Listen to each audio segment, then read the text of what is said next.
If you had to choose between saving a stranger's life or saving your own from falling apart, what would you choose? For Emily Carter, that choice came without warning. But what she didn't know was that the man she saved, a total stranger, was about to change everything she ever knew about life, sacrifice, and fate. If this story moved you, don't forget to like, comment, share with someone who needs hope today. Subscribe our channel Kindness Talks for more real-life inspired emotional stories. It was just another cloudy Monday morning in the small town of Millfield. Emily Carter, a single mom in her early 30s, was running late for work at the local diner. Her 6-year-old daughter, Lily, had a fever, and Emily had spent the entire night comforting her. With barely $5 in her purse and 2 unpaid bills shoved under her car's broken visor, she still managed a soft smile as she waved goodbye to Lily, who stayed home under the watch of their elderly neighbor. Emily's old red Corolla groaned as she parked outside the diner. She was 15 minutes late. Again. Her boss, a stern woman named Maggie, gave her a glare but said nothing this time. Emily tied her apron and got to work, her mind heavy with the burden of groceries she couldn't afford and rent due in 5 days. After a stressful 4-hour shift, Emily finally got her break. She stepped out back, taking deep breaths of the crisp fall air. As she walked past the little park behind the diner, she saw a man jogging toward the bench. Tall, well-dressed in athletic gear, maybe in his 50s. Suddenly, he stumbled. At first, Emily thought he tripped on a root. But then he collapsed, hard. She froze.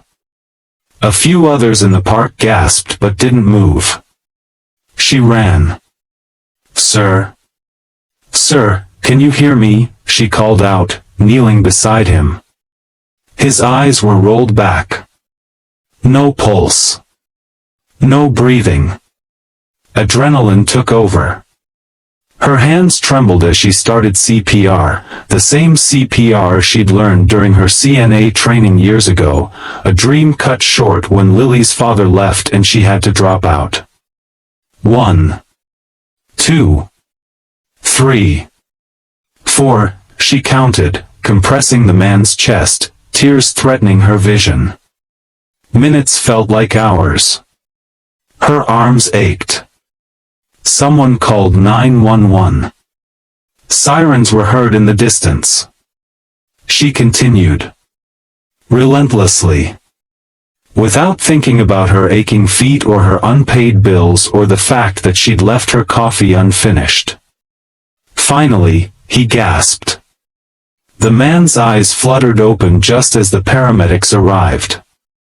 "You saved his life," one of them told her, helping her to her feet. Her legs were shaky. She didn't even get his name. Back at the diner, Maggie scolded her for being late from break. Emily said nothing. She returned to her shift, emotionally drained but weirdly, at peace.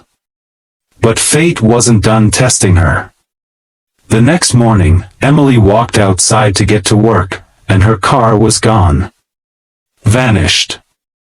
She thought it was stolen. But then she saw the sticker on her door. Repossessed, in bold, heartless letters. She sank to the ground.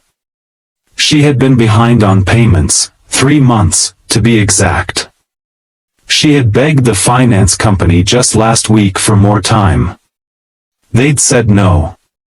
Now, she had no way to get to work. No way to take Lily to her clinic appointment. No savings. No backup.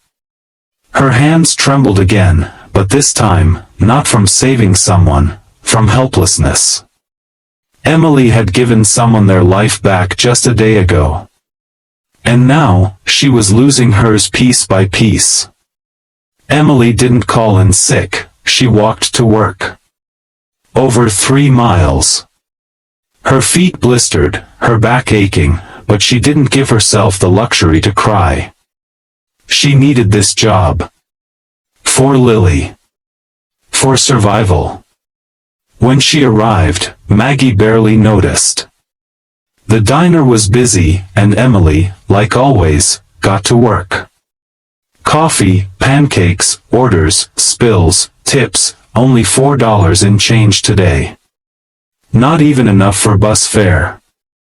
Meanwhile, across town, the man Emily had saved the day before sat upright in a hospital bed, staring at the ceiling with a frown on his face. Dr. Thomas Wycliffe, one of the most prominent cardiologists in the state, had suffered a sudden cardiac arrest while jogging. And a stranger had saved his life. That stranger's name, according to the EMT report, was Emily Carter. Find her, he told his assistant, Michael, the moment he was discharged. I owe her a lot more than a thank you. That same night, Emily sat at her tiny kitchen table, feeding Lily soup. Her phone buzzed with a notification. Her bank account, $3.12. A knock echoed through her small apartment. She opened the door cautiously. A tall man in a suit stood there. Not a debt collector, he looked too polished. Too calm. Miss Emily Carter, he asked politely. Yes, she said, wary. He extended a small envelope. This is for you.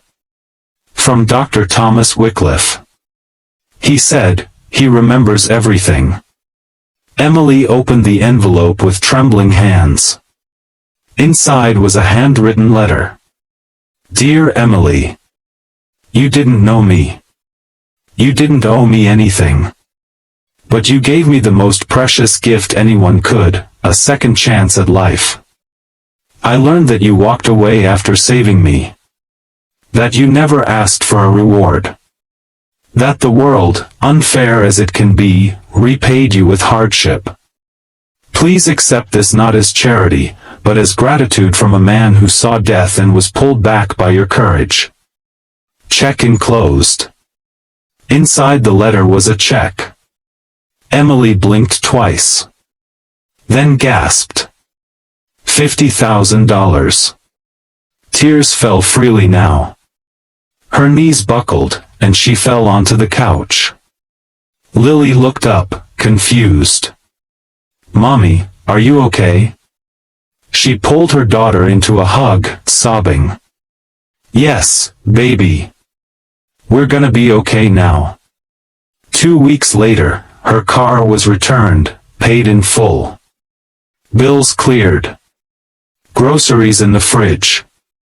And for the first time in years, Emily had time, and hope, to apply for a CNA course again. But that wasn't the end. Dr. Wycliffe invited her to his foundation's annual banquet. There, in front of a crowd of hundreds, he introduced her as the reason I'm standing here today. She was offered a scholarship to complete her nursing degree. Job offers followed. But most importantly, dignity was restored. From a nameless stranger to the woman who changed a life. Sometimes, the world doesn't notice the quiet heroes among us, the tired waitress, the struggling mother, the woman whose heart still chooses compassion even when life gives her none. But kindness never disappears. It circles back, often when we least expect it, and need it most.